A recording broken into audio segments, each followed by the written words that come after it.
Hey, what's up guys, Theo here, and today's video is going to be really near and dear to my heart because Injustice 1 Aquaman was one of the big reasons why I had a lot of success in that game and a lot of success in my overall competitive fighting game career. So what I want to do is I want to make a comparison between how broke he was in Injustice 1 to how good he is in Injustice 2, just to show you guys how insane he was and just how insane Injustice 1 as a game was. So it's going to be a fun video. And I'm going to go ahead and go in order on a list of topics that I wanted to cover. So the first thing is I really want to go over his trait, since his trait was one of the big things that made him so amazing in Injustice 1. So as a lot of you know, in Injustice 1 and Injustice 2, what Aquaman's trait does is when you turn it on and the splash of water comes out, he is able to slip away from a combo. So like he'll get hit, you turn on the trait, he blocks, he's out of the combo. It's something that we've been all familiarized with in both Injustice 1 and Injustice 2. But there's one big difference though that makes it so cheap in this game relative to Injustice 2. In Injustice 1, let me demonstrate that by setting the AI to reverse with a super breath. In Injustice 1, if he blocks a move while his trait is out, he doesn't take the block damage. Pay attention to the top left. See that? He's not taking the block damage from the move. In Injustice 2, if he blocks moves while he's in trait, he takes the full damage from that move while he's blocking. Does that make sense? In Injustice 1, he doesn't have that. So, where in Injustice 2, there's like a risk-reward between him doing trait, there's no risk reward to him doing trade in Injustice 1. He could just turn it on willy-nilly and he just blocks everything and he's not going to take that full damage like he does in Injustice 2. So that's the first thing that makes him insanely cheap in this game. Like, one thing that I would love to do with Aquaman in Injustice 1 is, if I do like back 1-2, which is his main neutral tool in both games, in this game I can just do back 1-2 and if it whiffs, I just turn on trade and advance. And like, I'll just block the move and just barely take any chip damage and it's not a big deal. In Injustice 2, you can't really do that. You can't just do this and then turn on trait, because what if their move that you block does so much damage to you that you might as well have taken the combo to begin with? Does that make sense? So that's the first thing that I wanted to talk about. And now the second thing that I wanted to talk about was his general movement from Injustice 1 compared to Injustice 2.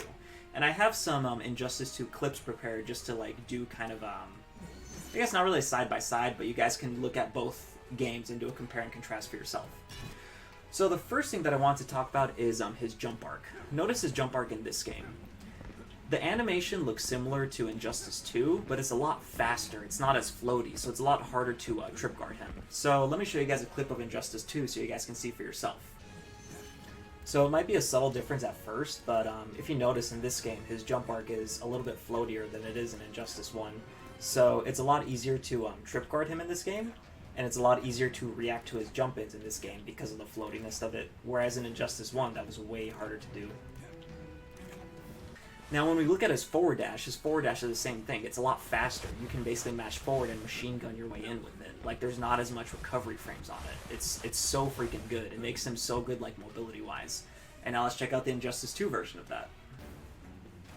Now, the difference isn't as noticeable at first for his forward dash, but even though the animation is, like, pretty much the same between his Injustice 1 and Injustice 2 forward dash, his Injustice 2 one has a little bit more recovery frames from what I see. So it's like he can't just mash forward and like machine gun his way in with forward dashes like he could in Injustice 1.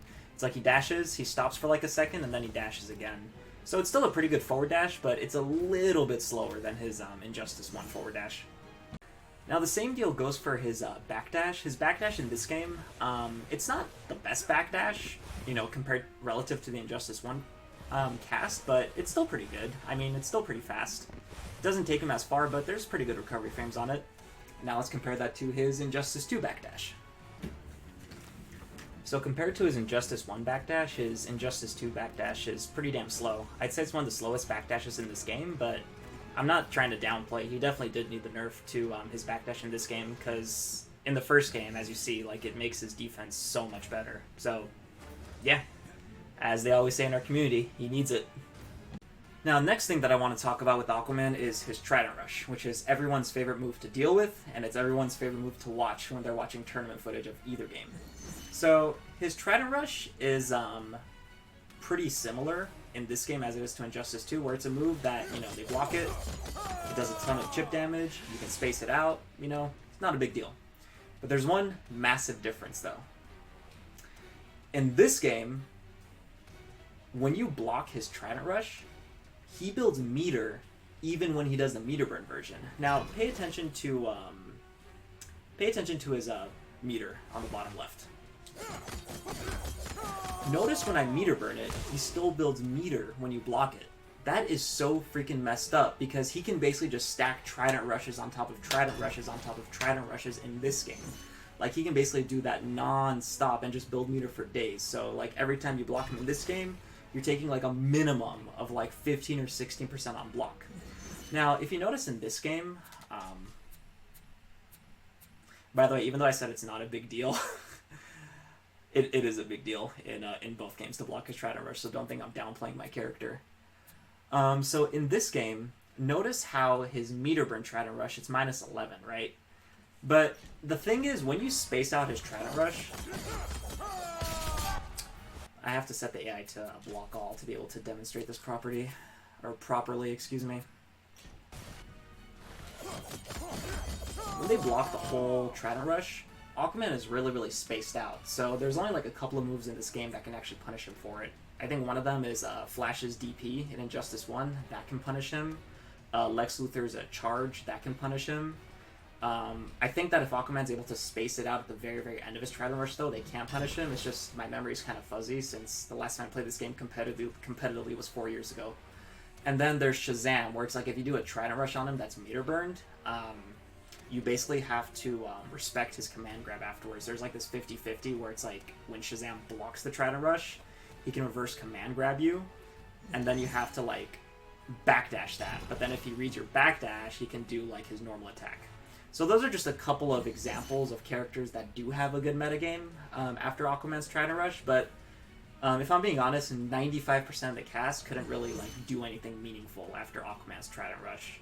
Because like, what I can also do is if I don't want to like block any kind of 50-50 after they block Trident Rush, is I can just turn on my trait in advance. So like, God forbid if I do get hit, I just have my trait to keep me safe. Now, let's look at Aquaman's Injustice 2 Trident Rush just so you see the differences there. So I want you guys to check out the bottom left of Aquaman's meter. Notice during the regular Trident Rush, he builds meter, but during the meter burn version, he doesn't. So that's one big balance change they gave to him in Injustice 2, was that he can't build meter from the meter burn portion of his Trident Rush, because as you see in Injustice 1, he builds meter for days for that move.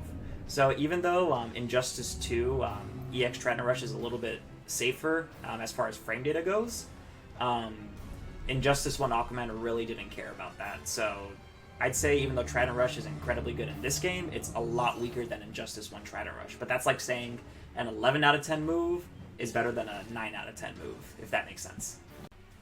So yeah, it's really, really messed up. Even though his Trident Rush is a little bit safer in Injustice 2, he can't build meter when he meter burns it, so he has to have a lot better meter management. In this game, it's just, it's tenfold better. It's I know I sound like a broken record, but it's messed up. Now, going into his meterless damage, that's one thing I want to talk about with him too.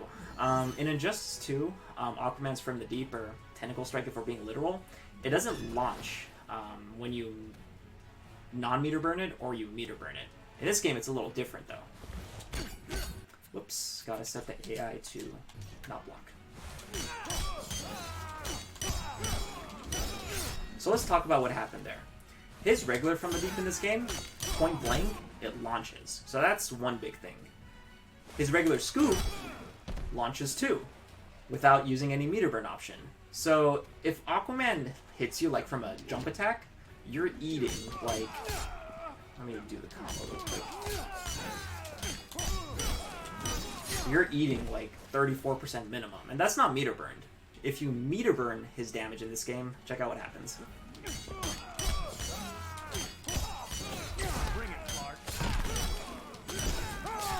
So that's not even optimal, and it did like 43%. Like if you're optimal with Aquaman, which I can't be right now since I haven't, played him in like 4 years, he can do like 50% or even above that, like if he wants to. Like he can do crap like this.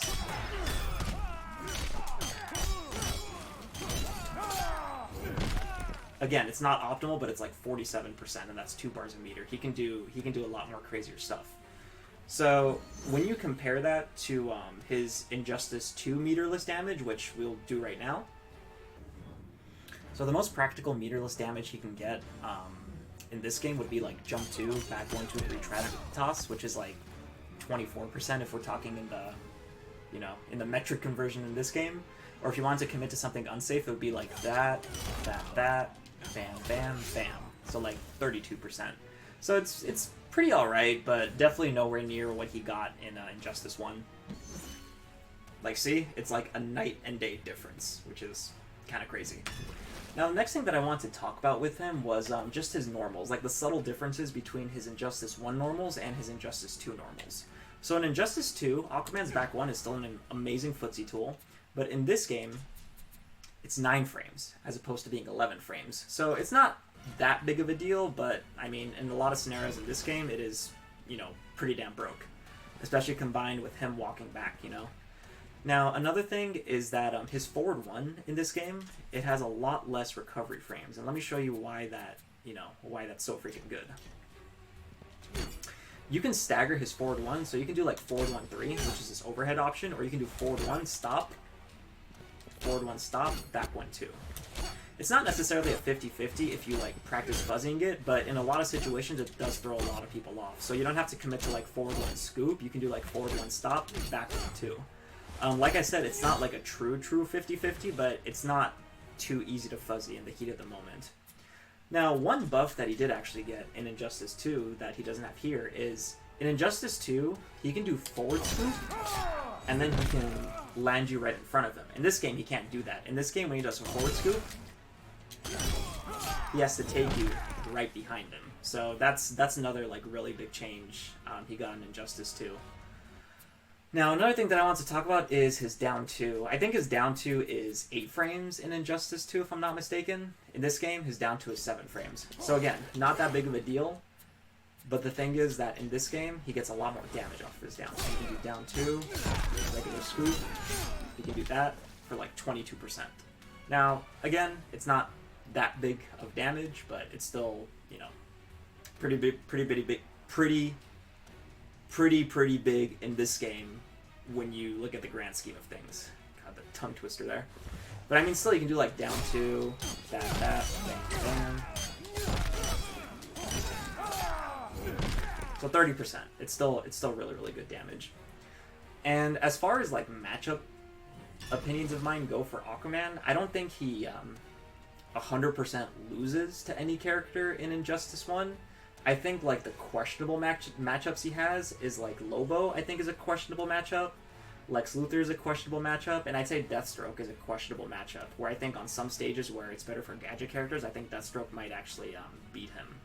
But that's the thing about Aquaman in this game, is that he only questionably loses to those 3 characters.